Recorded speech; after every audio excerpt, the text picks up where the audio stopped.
Hey, this week I have a memory planner layout. So this is my 2026 memory planner. This is a big happy planner from 2025.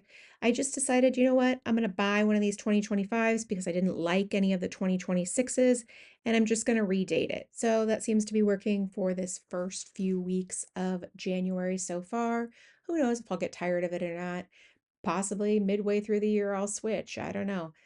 I don't want to decide anything too soon. So I am using some stickers and bits and pieces from the January Cocoa Daisy kits. And I really love this color palette. I think it's really, really pretty with sort of the neutral peaches and pinks and then the blue and light blue. Now I am using these rub-ons and I was using this cutter that I have, which I really like for rub-ons. And I didn't press hard enough. So there was part of it that wouldn't come out. And so I just used my scissors.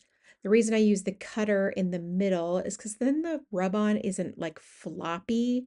I don't know if that makes sense. Like where you cut it so much and then like the pieces are kind of just flopping that I'm keeping. The pieces that I'm keeping are sort of just flopping all over the place. So that's what I like using the cutter for. However, I just didn't do a good job on it on this particular piece, and so I needed to use my scissors. So the thing I love the most about rub-on transfers is that you get these beautiful designs, and when you rub them on your page, then there's basically no bulk. So it's not like, oh, I can feel it on the back side. It's hard to write on or whatever. You can layer them with other rub-on transfers, or you can layer them with stamps or, markers, things like that. I mean, and not all markers and not all stamping ink. You just kind of have to be careful if that makes sense, but you can absolutely layer them. So that's one of the things that I like a lot about rub-on transfers. I just think that you get like all of this beautifulness and none of the parts about paper or die cuts that I don't like quite as much.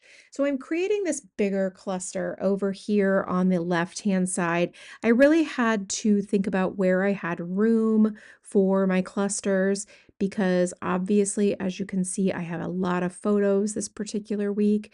And every single week I think, oh, I don't know that I'm going to have enough photos. And then somehow I end up with a lot of photos. So anyway, as you guys can see here, I have some photos of my son. These are some senior photos I took of him and our dog, as a matter of fact. And I'm curious if any of you that are watching have been here since he was a little guy, like a preschooler. I have been sharing projects and photos on the internet for about 15 years now, which is wild. And now my youngest son is a senior in high school. And so that just feels absolutely wild to me. I mean, obviously as a mother, but then in terms of thinking about longevity on this platform. Now, I do also love using alphabet stickers. This is for those of you that have not watched a memory planner video of mine before, because if you have, you know that I love alphabet stickers. I just really, really like the way that I could say this like simple thing that I want to say, and it is not only functional by saying like, oh, in this case, car wash, but it also then looks cute, or at least it looks cute to me. So it's just one of the things that I really enjoy. So I am using this stamp set from Everyday Explorers Co. It is not currently in the shop, but keep your eyes peeled because it may make a comeback. And it is fantastic because it's all about things that are in the news or current right now. And I think that given everything that's happening in the world, it is a stamp set that pretty much everybody can use that, is journaling, memory keeping, those types of things, particularly if you're keeping track of anything that is going on in the world. So I enjoy that. I also enjoy these little word stickers over my photos. Again, another thing I have been doing for a very long time. I just love the way they look. I think that for some reason, when I put those over a little photo, love how it turns out. So, always a fan of that. Now, I like to not only make these decorative clusters on my pages, so you see the big one on the left-hand side, and then you'll see a couple more on the right-hand side when we get over there. But I also just like occasionally adding little additional bits and pieces. So you see where I stamped that stamp above the photo of my son and then added the little sticker right there, and then the other little sticker that I snipped part of. It was like a washi type sticker, but I snipped off the edge of it just to use a little piece of it. I just like adding these extra little details. Now I am using some different date stickers. I'm sorry, not alphabet stickers that I had already originally whited out the dates, not very neatly, by the way. I just don't really care that much. And then added some for my stash because I didn't know like how I would decorate this or whatever, but I needed it to be dated so that I could add my photos. And so now I went back and I added date stickers that coordinate with this collection. Also, I've been doing this memory planning since 2016. And one of the things that I like to do is I like to use a little notebook. I write down the photos that I'm going to use for the week, then I print them out. I have learned in the last couple of years that the easiest way for me to keep up is by trying to keep up weekly or every other week by adding the photos to the memory planner. Then, if later I go back and I do the like decorating and stuff, it is so much easier because the photos are already done and when they were fresh in my mind. So if I wait or if I have like 2 months worth of photos to catch up on, it is so much harder. And it is really easy for me to keep up with the photos. It's the decorating and the journaling and the photographing and things like that that are a lot more difficult to keep up with. So, keeping up with the photos in real time, so to speak, makes an enormous difference. And so I have been trying to do that. Now I'm looking for different die cut stickers to add for this large cluster over here. Since I have the smaller cluster down below that you saw me make with the vellum stickers, I want to now create this big cluster with that torn little bit of paper. I want to layer this library card type sticker, the sparkle, the little leaf, and then the January stories. Like I want it to be like a whole big thing over here and sort of my main focal point.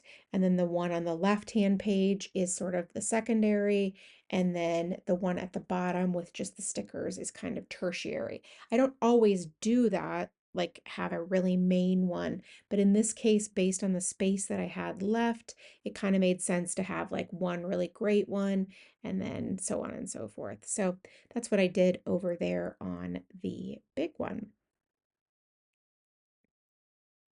Now I'm still going to continue to use alphabet stickers.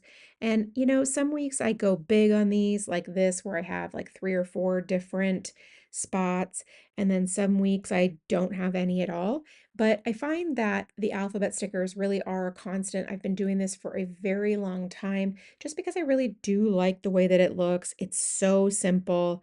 And alphabet stickers are typically pretty plentiful. So it's not too big of a problem to add alphabet stickers on any week that I feel like doing so.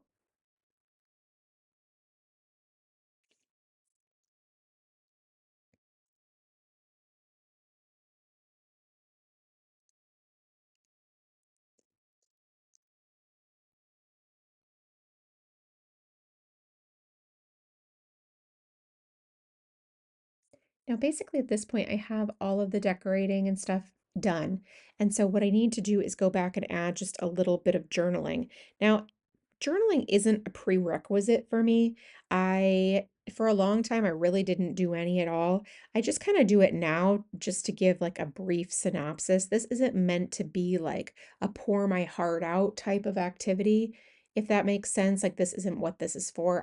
This really genuinely, this project is really just to like get an overview of what our life looked like this week in the future, should I look back on it.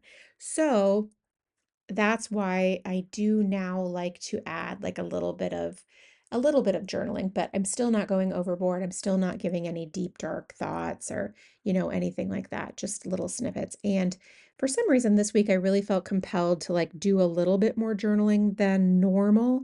I don't actually usually do as many clusters as I do here, but there felt like there was a few stories to tell or notate, and so that's why I added those.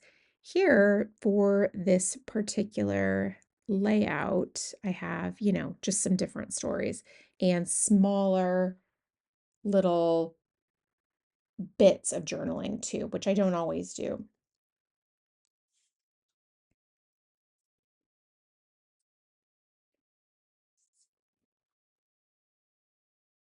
I'm using a different pen here for my journaling too. I couldn't find a Sharpie pen on my desk. It was kind of a disaster at this point. And so I just grabbed what I could find, which was this Micron pen. And I always really like the Micron pens. It's also a felt tip pen, just like my Sharpie pens. And so it does the same good work here on these little different journaling spots. And I do draw the lines with pencil so that I can erase them when I'm finished, but I still had a nice straight line when I was journaling. So, I consider myself to be fairly laid back, but certain things like this, it's easy enough to just draw those lines in pencil and then erase them. So I don't worry too much about that. And I don't mind making the pencil lines either. And then I just erase them when I'm finished. So this is how I put together this week.